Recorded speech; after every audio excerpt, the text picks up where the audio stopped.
do you focus on that heart rate zone a lot? Some people might say I focus on it too much.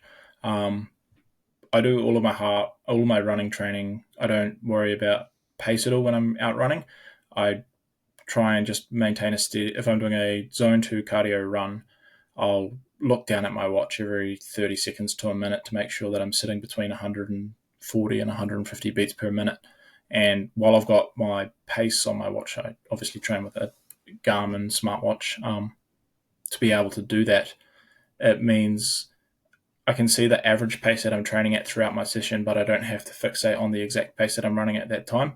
And the main number that's showing on my screen is my heart rate. And I just focus on that and keep that within that. And if I find that I'm creeping up 150 to 155 out of that zone 2, more onto a threshold pace, I'll just ease off the gas a little bit and bring my heart rate back down and just automatically slow myself. It did take training because, like most people who go out running, they find they just want to go and they want to get a good sweat on and feel like they've worked out hard and well. But when you're trying to build an endurance system that's actually quite counterintuitive, you want to keep your heart rate at a lower period, at a lower rate, sorry, for a longer period of time, and that will increase your aerobic capacity. Of course, you also need to be doing speed work throughout the week as well. So intervals is a good one for that. One of my favorites at the moment is 5 by 800 meters, and those sessions I do at a set pace because that's where I'm trying to build the speed come race day in a few months' time. So I'm less concerned about my heart rate and effectively, yeah, just train to a pace for those ones. And then when I'm doing my threshold or endurance runs, I train to heart rate and aren't too concerned about my pace, if that makes sense.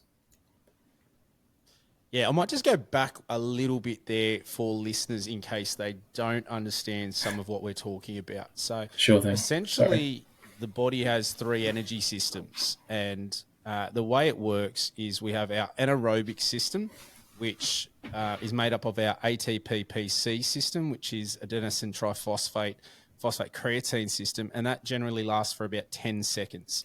And then we move into the lactic acid system, and that is also part of anaerobic. Anaerobic literally means without the presence of oxygen, and that's what gives us energy in the system that we move through depending on how long the duration of activity is.